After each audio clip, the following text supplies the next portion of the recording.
Hey guys, I'm Steph and welcome to my kitchen. Today we're going to be making some cookies and they are my most requested cookies. They are also the reason why my channel is called Lemon Crinkles, okay? So these are lemon crinkle cookies. They are kind of an adaptation of snickerdoodles and they're about one of the easiest cookies you will ever make. The ingredients are just so simple and you probably have everything around the house to make these cookies today if you want to. The only ingredient that I would recommend that you use that you might have to go get, but I just don't think that there's a good substitute for, is what is called cream of tartar. It's a white powder. It's a leavening, and I know it's a combination of a couple things, but forgive me, I don't remember what they are. The recipe calls for baking soda and also for some of this cream of tartar.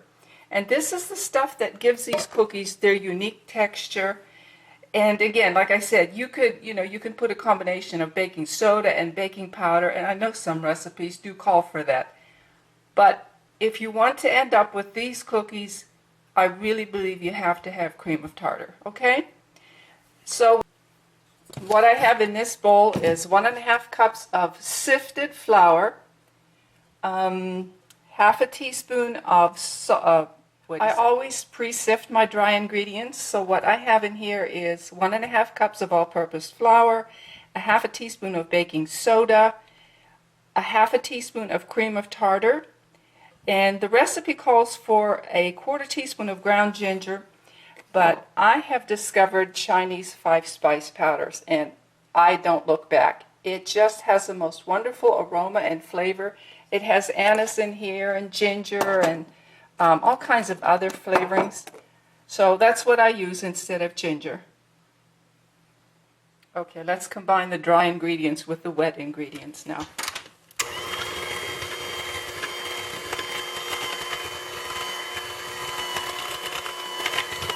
This is even easier than chocolate chip cookies, and most of us can make those in our sleep.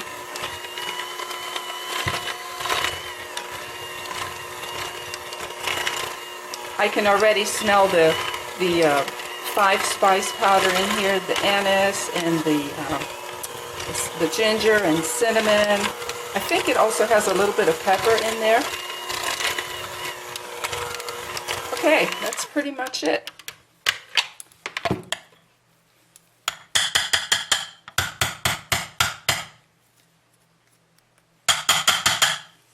And now I'm going to start scooping these out, and I will be using what is traditionally called a meatball scoop, but it just makes the perfect size for a cookie.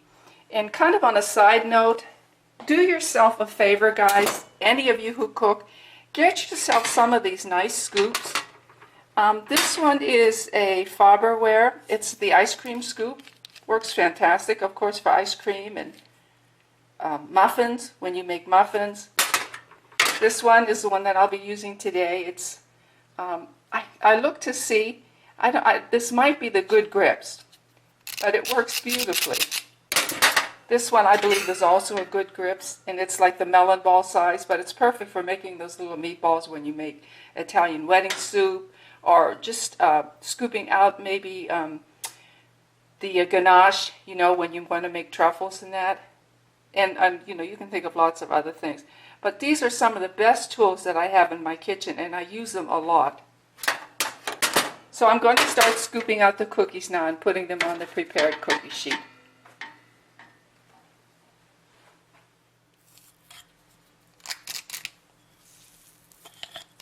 There we go. Couldn't be easier. As I said, these scoops are some of my favorite tools here in the kitchen.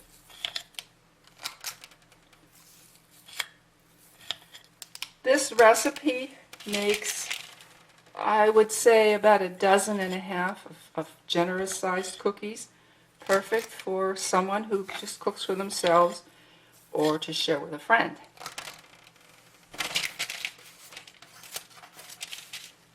I always use parchment paper, not just for the ease of cleanup, but that little extra layer between the cookie and the heat of the pan goes a long way to prevent burning. Okay, so I've got 3, 6, 9, 12, and I'll get those in a 350-degree oven for about 10 minutes. All I'm looking for is for the cookie to get firm. I really don't even want a lot of color on it, okay?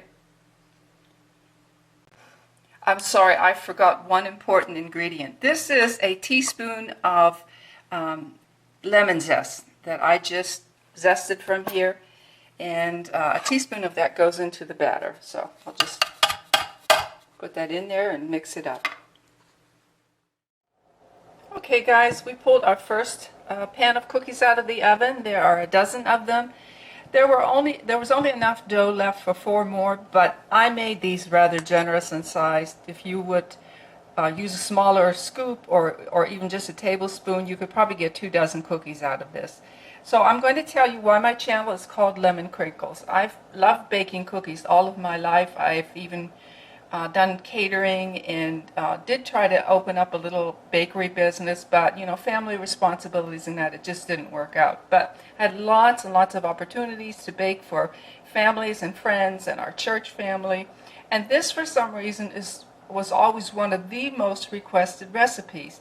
I think it's the combination of the texture, which I was emphasizing earlier, is created by the addition of the cream of tartar, and then I have a little bit of lemon zest in the batter along with the spiciness. Here I have a 1.5 cups of sifted powdered sugar.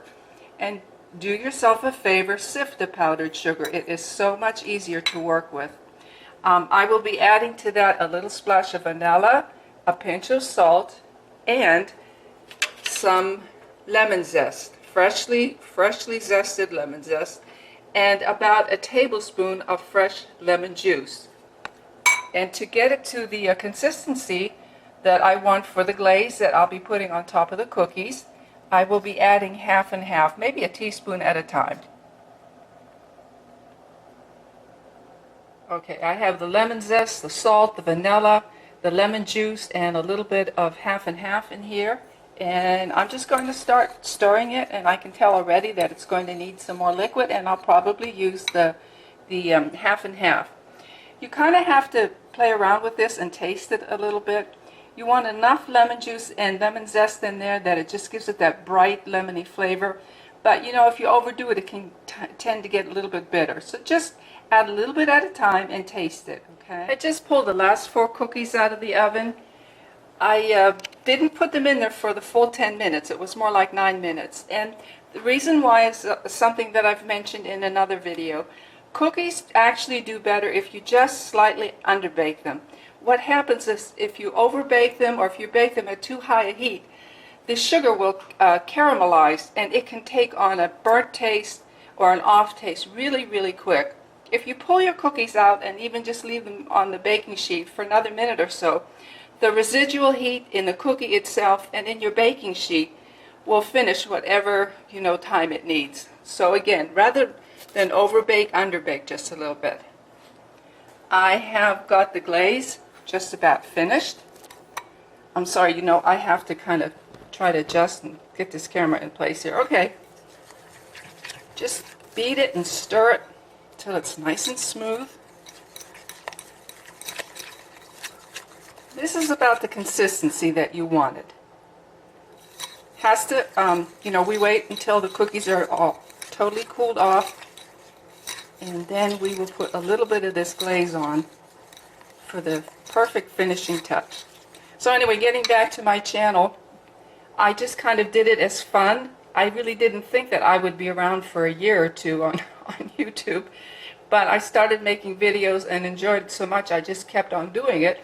Well, when you set up a channel, you know you have to give it a name, and so that's, for some reason, the fact that, you know, these cookies were always requested was kind of came to my mind, and I named my channel that, and I'm kind of stuck with it, which I don't mind because, you know, this recipe has a lot of good memories associated to it. So the next thing we need to do is just wait for the cookies to thoroughly cool, and then we will glaze them.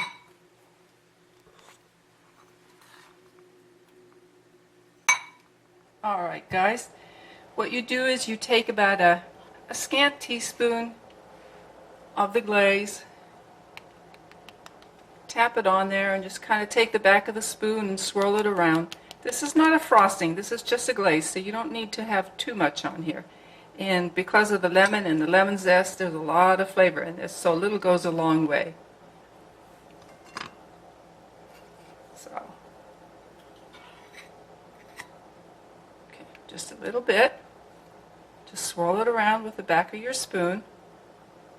And as this dries, it will firm up a little bit, okay? So I'm going to finish glazing these, and we'll just show you one in the end, all right?